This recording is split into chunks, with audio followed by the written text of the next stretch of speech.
तो मूवी के स्टार्ट होते ही हमें बताया जाता है कि आज से तकरीबन 5 साल पहले गॉडजिला और कोंग की बहुत बड़ी फाइट हुई थी, जहां पर गॉडजिला कोंग को हराने के बाद समंदर की गहराइयों में चला गया था। और बस उसी दिन के बाद गॉडजिला का कुछ भी पता नहीं चल पाया, किसी ने नहीं देखा उसे। और उसके बाद हमें 5 साल बाद का सीन दिखाया जाता है, जहाँ पर हम एक आइलैंड को देखते हैं जो कि कोंग का घर था असल में। और यहाँ पर हम देखते हैं कि कोंग का साइज अब पहले से काफी बड़ा हो गया है। इसके बाद कोंग सोकर उठता है और पानी में काफी इंजॉय करता है। वहीं पर हम एक छोटी बच्ची को देखते हैं जो कोंग को काफी अच्छी लगती थी। वो दोनों काफी अच्छे फ्रेंड्स भी थे और कोंग उस बच्ची की कोई बात नहीं टालता था, उसकी सारी बातें मानता था। लेकिन ये बच्ची ना तो बोल सकती है और ना ही कुछ सुन सकती है। और यहाँ पर हम कोंग को बहुत ज्यादा अग्रेसिव पाते हैं। कोंग बहुत ज्यादा गुस्से में होता है और वो एक ट्री को खेड़ कर आसमान की तरफ फेंकता है, जिससे एनर्जी वॉल टूट जाती है। और यहाँ पर हम ये जान पाते हैं कि असल में कोंग को इस टाउन के नीचे रखा गया था ताकि गॉडजिला फिर से वहाँ पर ना आ जाए, क्योंकि ये दोनों टाइटन्स एक दूसरे को फील कर सकते हैं, तो कहीं ये दोबारा से न लड़ पड़े। अब क्योंकि कोंग पहले से काफी बड़ा हो गया था साइज में, इसीलिए डिसाइड किया जाता है कि उसे यहाँ से कहीं और शिफ्ट कर दिया जाएगा। इसके बाद हमें एक लड़का दिखाया जाता है जो कि एक कंपनी के लिए काम करता था और वो बेसिकली एक हैकर भी था। और जिस कंपनी में वो काम करता था वो काफी मॉडर्न चीजें बनाया करती थी, लाइक मशीन्स, रोबोट्स एक्सेट्रा। लेकिन उस हैकर को अपनी कंपनी पर थोड़ा बहुत डाउट होता है कि कंपनी कोई ऐसी चीज बना रही है जो नहीं बनानी चाहिए, इसीलिए वो कंपनी का सारा डाटा हैक कर लेता है, जिससे उसे पता चलता है कि ये कंपनी किसी काफी बड़े ऑब्जेक्ट को हांगकांग शिफ्ट कर रही है। लेकिन तभी वहाँ पर अलार्म बजने लगता है और ये गॉडजिला के आने का अलार्म था। देखते ही देखते गॉडजिला समंदर से बाहर निकल आता है। बाहर आते ही वो सब कुछ डिस्ट्रॉय करने लग जाता है। किसी को भी समझ नहीं आ रहा था कि आखिर गॉडजिला सबको क्यों मारता जा रहा है, क्योंकि वो तो एक ऐसा टाइटन है जो इंसानों को सेव करता है, उनकी जान बचाता है। यहाँ पर हम ये जान पाते हैं कि गॉडजिला के पास एक पावर है और वो पावर न्यूक्लियर पावर है। और गॉडजिला अपनी न्यूक्लियर पावर का इस्तेमाल करके पूरी कंपनी को डिस्ट्रॉय कर देता है। इसके बाद ये न्यूज पूरी दुनिया में वायरल हो जाती है कि गॉडजिला आ चुका है, लेकिन इस बार वो चेंज होकर आया है, पहले जैसा नहीं रहा। यानी पहले वो इंसानों को बचाता था, लेकिन अब वो अग्रेसिव है और गुस्से में सबको मारता जा रहा है। कंपनी का ऑनर न्यूज में सबको बता रहा होता है कि हमारी कंपनी एक प्रोजेक्ट पर काम कर रही है, वो बहुत जल्द एक ऐसी डिवाइस बनाने में कामयाब हो जाएंगे कि जिससे गॉडजिला का मुकाबला हो सकता है। इस न्यूज को एक लड़की भी देख लेती है जिसका नाम होता है मेडिसन। लेकिन यहाँ पर मेडिसन इस बात पर एग्री नहीं करती कि गॉडजिला गुस्से में आया है, क्योंकि वो गॉडजिला को बहुत अच्छे से जानती थी। इसीलिए वो इस न्यूज को सिर्फ एक बकवास समझती है, क्योंकि उसका मानना था कि गॉडजिला कभी भी किसी को नुकसान नहीं पहुंचा सकता, बल्कि वो इंसानों की हेल्प करता है, उनकी जान बचाता है। मेडिसन अपने फादर के पास जाकर उन्हें समझाने की कोशिश करती है कि गॉडजिला कभी भी ऐसा नहीं कर सकता और उसके साथ जरूर कुछ न कुछ किया गया है। लेकिन मेडिसन के फादर उसे समझाने की कोशिश करते हैं कि देखो बेटा, ये सारे क्रिएचर्स, ये सारे टाइटन्स इंसानों की तरह ही होते हैं, यानी इनका मूड चेंज हो सकता है। अब देखो गॉडजिला भी चेंज हो गया है और वो इंसानों को मारता जा रहा है। इसके बाद मेडिसन वहाँ से चली जाती है और वो उस हैकर की ऑनलाइन ऑडियो सुनती है। वो हैकर असल में गॉडजिला के बारे में एक ऑनलाइन ऑडियो अपलोड करता है। यहाँ पर मेडिसन डिसाइड करती है कि वो जाकर उस हैकर से मिलेगी और जाकर उससे सारी बात पूछेगी कि आखिर ये चक्कर किया है, गॉडजिला अग्रेसिव क्यों हो गया है और उसने उस कंपनी को क्यों डिस्ट्रॉय किया। इसके बाद कंपनी का ओनर एक सीनियर डॉक्टर नेथन से जाकर मिलता है। डॉक्टर नेथन असल में एक साइंटिस्ट भी होते हैं। कंपनी का ओनर डॉक्टर नेथन को बताता है कि आपका जो कॉन्सेप्ट था हॉलो अर्थ वाला, वो बिल्कुल सही था और ये वो जगह थी जहाँ पर टाइटन्स पैदा होते हैं। असल में डॉक्टर नेथन ने एक बुक लिखी थी जिसमें उन्होंने लिखा था कि जमीन के अंदर एक और जमीन भी है जिसका नाम हॉलो अर्थ है। ये छुपी हुई है और किसी को नजर नहीं आती और असल में ये अर्थ टाइटन्स की एनर्जी का सोर्स है। वहीं पर कंपनी का ओनर डॉक्टर नेथन को एक और आदमी से भी मिलवाता है। कंपनी का ओनर डॉक्टर नेथन को बताता है कि हमने हॉलो अर्थ के अंदर ही एनर्जी का एक सोर्स ढूंढ लिया है। अब यहाँ पर हम ये बात तो जानते नहीं कि हॉलो अर्थ आखिर एग्जिस्ट कहाँ पर करती है। हॉलो अर्थ असल में हमारी जमीन के नीचे है और जिस तरह हम सूरज से एनर्जी लेते हैं और सेम उसी तरह हॉलो अर्थ में एक एनर्जी सोर्स है जिससे ये सारे टाइटन्स एनर्जी लेते हैं। और अगर ये लोग उस एनर्जी सोर्स को ढूंढने में कामयाब हो गए तो ये गॉडजिला का मुकाबला भी कर पाएंगे।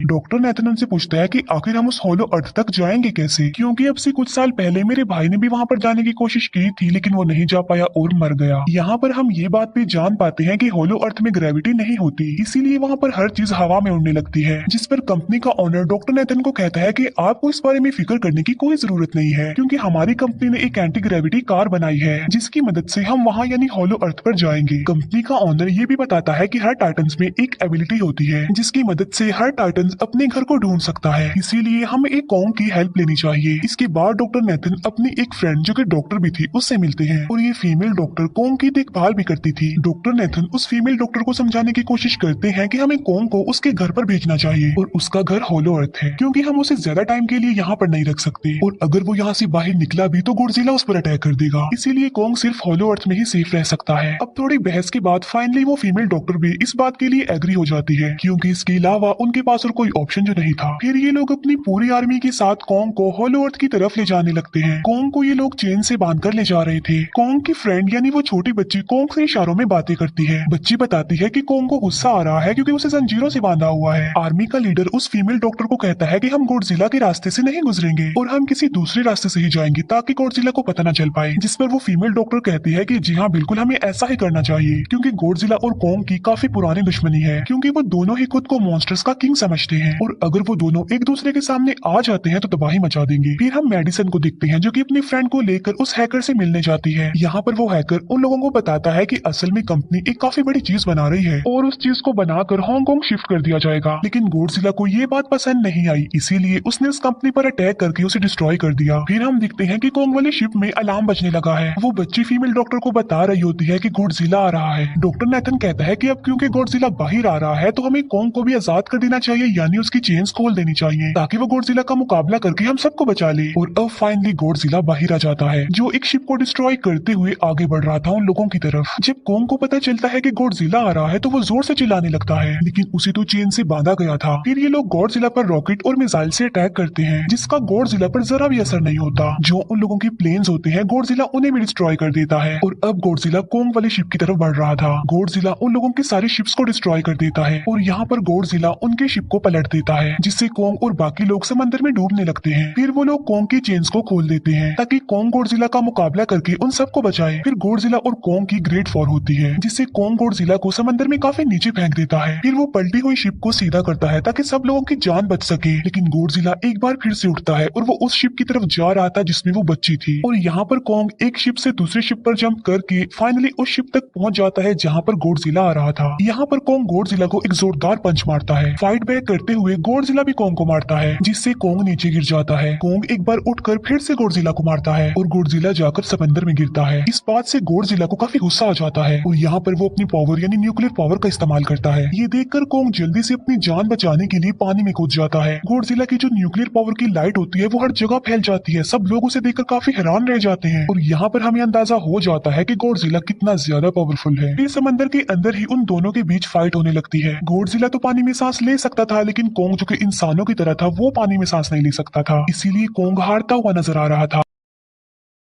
फिर गॉडजिला कॉन्ग को मारने के लिए उसे समंदर की गहराइयों में लेकर जा रहा होता है। वो फीमेल डॉक्टर कहती है कि हमें जल्द से जल्द कॉन्ग की हेल्प करनी चाहिए वरना गॉडजिला उसे मार डालेगा। फिर ये बहुत सारे मिसाइल को समंदर में ब्लास्ट कर देते हैं जिससे होता ये है कि कॉन्ग अपनी जान बचाने के लिए बाहर आ जाता है। फिर डॉक्टर नेथन ऑर्डर देते हैं कि सब कुछ ऑफ कर दो, सारे इंजन सारी मशीन को शट डाउन कर दो ताकि गॉडजिला ये समझे कि हम लोग हार चुके हैं और मर चुके हैं। और तब ये लोग सारी चीजों को शट डाउन कर देते हैं। तब गॉडजिला कॉन्ग को गुस्से में देखता है और फिर वहाँ से चला जाता है। फीमेल डॉक्टर कहती है कि अगर हम आगे बढ़े तो गॉडजिला हमें फिर से फेल करके हम लोगों पर अटैक कर देगा, तो अब हम कैसे आगे बढ़े और हम कॉन्ग को कैसे ले जाएंगे। जिस पर डॉक्टर नेथन कहते हैं कि हम कॉन्ग को उड़ा कर लेकर जाएंगे। दूसरी तरफ हम देखते हैं कि मेडिसन अपने फ्रेंड्स के साथ उस कंपनी में घुस गई है ये चेक करने के लिए कि आखिर ये कंपनी कौन सी चीज बना रही है जिस पर गॉडजिला को गुस्सा आया और उसने अटैक कर दिया। वहाँ पर उन लोगों को एक काफी बड़े एनिमल के अंडे भी मिलते हैं और फिर जैसे ही उन लोगों को अंडे मिलते हैं उनका डोर लॉक्ड हो जाता है। असल में जहाँ ये लॉक्ड हो जाते हैं वो एक मशीन होती है जो इन लोगों को अंडों समेत काफी तेजी से हांगकांग लेकर जा रही थी। फिर हम देखते हैं कि हेलीकॉप्टर्स के जरिए पूरी आर्मी कॉन्ग को होलो अर्थ के पास पहुंचाने में कामयाब हो जाती है। वो लोग कॉन्ग को कहते हैं कि वो होलो अर्थ वाली केव में चला जाए, लेकिन कॉन्ग वहां पर जाने के लिए इनकार कर देता है। फिर ये लोग डिसाइड करते हैं कि वो उस बच्ची के थ्रू कॉन्ग को कहेंगे कि वो वहां पर चला जाए, क्योंकि कॉन्ग उस बच्ची की कोई बात नहीं टालता था। साथ में कॉन्ग को ये भी कहा जाएगा कि आपकी फैमिली भी वहां पर है, आप जैसे और भी क्रिएचर्स हैं वहां पर। और यहाँ पर कॉन्ग उस केव में जाने के लिए एग्री हो जाता है और यहाँ पर कॉन्ग उस होलो अर्थ वाली केव में चला जाता है और ये लोग भी अपनी एंटी ग्रेविटी कार की मदद से कॉन्ग के पीछे पीछे जाते हैं। होलो अर्थ एक अलग तरह की ही दुनिया थी।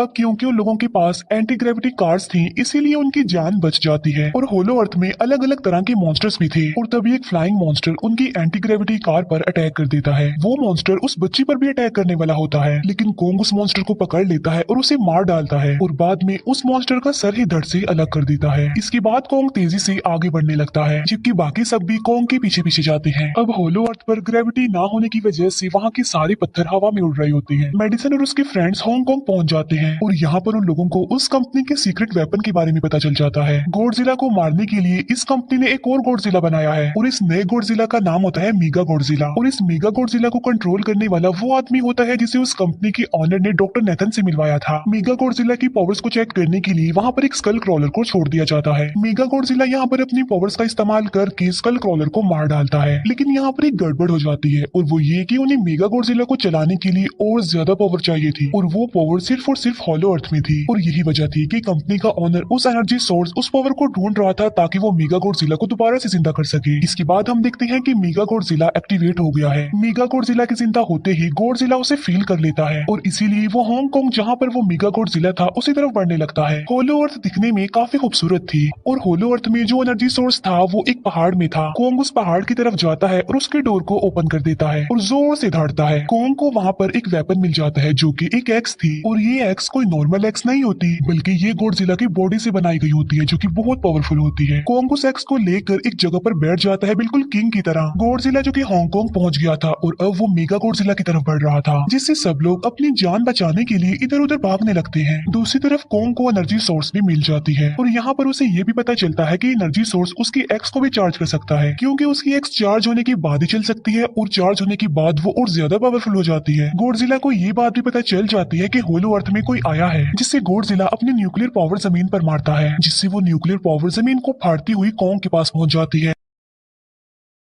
कंपनी की एक फीमेल ऑनर उन लोगों के साथ ट्रेक करती है। वो इस एनर्जी का थोड़ा सा सैंपल अपनी कंपनी के पास भेज देती है ताकि वो लोग मेगा गॉडजिला को एक्टिवेट कर दें। हालांकि फीमेल डॉक्टर उसे ऐसा करने से मना करती है, लेकिन वो उसकी एक नहीं सुनती और जब उस लड़की को रियलाइज होता है कि यहाँ पर गॉडजिला भी आने वाला है तो वो वहाँ से भागने लगती है, लेकिन तभी कोंग उसकी कार को पकड़कर उसे डिस्ट्रॉय कर देता है। कोंग अपना एक्स लेकर गॉडजिला से लड़ने के लिए तैयार हो जाता है, क्योंकि इस न्यूक्लियर पावर के जरिए गॉडजिला ने कोंग को लड़ने का इशारा दिया था। फिर कोंग वहाँ से भागते हुए हांगकांग हो जाता है। कोंग गॉडजिला पर अटैक करता है, लेकिन बाय मिस्टेक उसकी वो एक्स एक बिल्डिंग में फंस जाती है और मौके का फायदा उठाकर गॉडजिला कोंग को नीचे गिरा देता है और यहाँ पर इन दोनों के बीच जबरदस्त फाइट होती है। गॉडजिला कई बार अपनी न्यूक्लियर पावर का इस्तेमाल करके कोंग को मारने की कोशिश करता है, लेकिन कोंग बहादुरी से मुकाबला करते हुए हर बार बच जाता है। फिर कोंग अपनी एक्स से गॉडजिला पर अटैक करके उसे इंजर्ड कर देता है, जिससे गॉडजिला को गुस्सा आ जाता है और वो अपनी न्यूक्लियर पावर का इस्तेमाल करके कोंग को दूर फेंकता है, लेकिन कोंग अपनी एक्स की मदद से उस पावर को अपनी तरफ आने से रोक देता है। इन दोनों के बीच काफी देर तक फाइट चलती रहती है। अब क्योंकि गॉडजिला काफी ज्यादा पावरफुल था, इसीलिए कोंग हारता हुआ नजर आ रहा था। गॉडजिला कोंग को इंजर्ड करके वहीं पर फेंक देता है और उसकी चेस्ट पर पैर रख के जोर से धाड़ने लगता है। उसे देखकर कोंग भी जोर से धाड़ने लगता है और तभी गॉडजिला कोंग को छोड़कर वहां से जाने लगता है। हम देखते हैं कि कंपनी के ऑनर को वो एनर्जी सोर्स मिल चुका था जिसके जरिए वो मेगा गॉडजिला को जगा दे। यहाँ पर हमें पता चलता है कि मेगा गॉडजिला से काफी पावरफुल है और उससे साइज में काफी बड़ा भी है, लेकिन यहाँ पर मेगा गॉडजिला सब कुछ अपने कंट्रोल में कर लेता है। इसीलिए मेगा गॉडजिला सबसे पहले कंपनी के ऑनर को मारता है और बाद में उसके असिस्टेंट को भी मार डालता है। फिर मेगा गॉडजिला दीवार को फाड़ते हुए बाहर आ जाता है। गॉडजिला जब मेगा गॉडजिला को देखता है तो वो उसे लड़ने के लिए आगे बढ़ता है और उन दोनों के बीच काफी फाइट होती है। अब क्योंकि मेगा गॉडजिला काफी पावरफुल था, इसीलिए गॉडजिला हारता हुआ नजर आ रहा था। मेगा गॉडजिला को बहुत ज्यादा मारता है और उसे नीचे गिरा देता है। मेडिसन और वो हैकर मेगा गॉडजिला की पावर्स को ऑफ करने की कोशिश करते हैं, लेकिन वहाँ पर सारी मशीन्स में कोड्स लगे हुए थे। दूसरी तरफ हमें कोंग दिखाया जाता है जो कि लड़ने की वजह से काफी इंजर्ड हो गया था और उसकी हालत काफी खराब थी और वो ऑलमोस्ट मरने ही वाला था। वो बच्ची कोंग की हार्ट बीट सुनती है तो सबको बताती है कि कोंग की हार्ट बीट आहिस्ता आहिस्ता कम होती जा रही है, जिस पर डॉक्टर नेथन कहते हैं कि हमें कोंग को बचाने के लिए उसे एक काफी बड़ा इलेक्ट्रिक शॉक देना होगा और ये लोग कोंग को शॉक उसी एंटी ग्रेविटी कार से देते हैं, जिससे कोंग को काफी बड़ा झटका लगता है और वो दोबारा से उठकर खड़ा हो जाता है। वो बच्ची इशारों में कोंग को कहती है कि देखो गॉडजिला हमारा दुश्मन नहीं है, वो हमारा फ्रेंड है, इसीलिए जाओ और उसकी हेल्प करो। तब कोंग गॉडजिला को बचाने के लिए चला जाता है। मेगा गॉडजिला अपनी न्यूक्लियर पावर का इस्तेमाल करके गॉडजिला को बस मारने ही वाला होता है कि तभी वहाँ पर कोंग आ जाता है और कोंग यहाँ पर गॉडजिला को बचा लेता है। गॉडजिला फौरन समझ जाता है कि मुझे और कोंग को साथ मिलकर लड़ना चाहिए, लेकिन मेगा गॉडजिला इतना ज्यादा पावरफुल था कि वो इन दोनों पर भारी पड़ रहा था। कोंग को अपनी एक्स नजर आती है, लेकिन मुसीबत की बात तो ये है कि वो चार्ज नहीं होती, लेकिन कोंग फिर भी उस एक्स से मेगा गॉडजिला पर अटैक कर देता है, लेकिन मेगा गॉडजिला कोंग को मारता है और वो कोंग को बस मारने ही वाला होता है कि तभी कोंग उसे ऐसा करने से रोक लेता है। अब क्योंकि मेडिसन और उस हैकर से वो मशीन मशीन बंद नहीं हो रही थी जिससे मेगा गॉडजिला की पावर्स को कम किया जाए, इसीलिए वो गुस्से में आकर उस मशीन पर पानी डाल देते हैं, जिससे मेगा गॉडजिला थोड़ी देर के लिए ऑफ हो जाता है। और इसी बात का फायदा उठाकर गॉडजिला अपने न्यूक्लियर पावर के जरिए कोंग के उस एक्स को चार्ज कर देता है। और अब कोंग के पास पावर आ चुकी थी, इसीलिए वो मेगा गॉडजिला को तबाह बर्बाद करके रख देता है, उसके हाथ पैर तोड़ देता है और उसके सारे बॉडी के पार्ट्स अलग अलग कर देता है। और लास्ट में वो मेगा गॉडजिला का सर भी उखेड़ कर फेंक देता है। अब क्योंकि मेगा गॉडजिला मर चुका था तो सब कुछ नॉर्मल हो जाता है, लेकिन तभी गॉडजिला फिर से खड़ा हो जाता है और कोंग भी अपनी एक्स लेकर गॉडजिला से लड़ने के लिए तैयार हो जाता है। अब क्योंकि उन दोनों ने एक दूसरे की हेल्प की थी, इसीलिए वो नहीं लड़ते। गॉडजिला वापस समंदर में चला जाता है जहाँ से वो आया था, और जबकि कोंग अब हमेशा के लिए होलो अर्थ में चला गया है और कोंग उस छोटी बच्ची को भी अपने साथ वहाँ पर ले गया है। और इसी के साथ ही इस मूवी का यहीं पर एंड हो जाता है।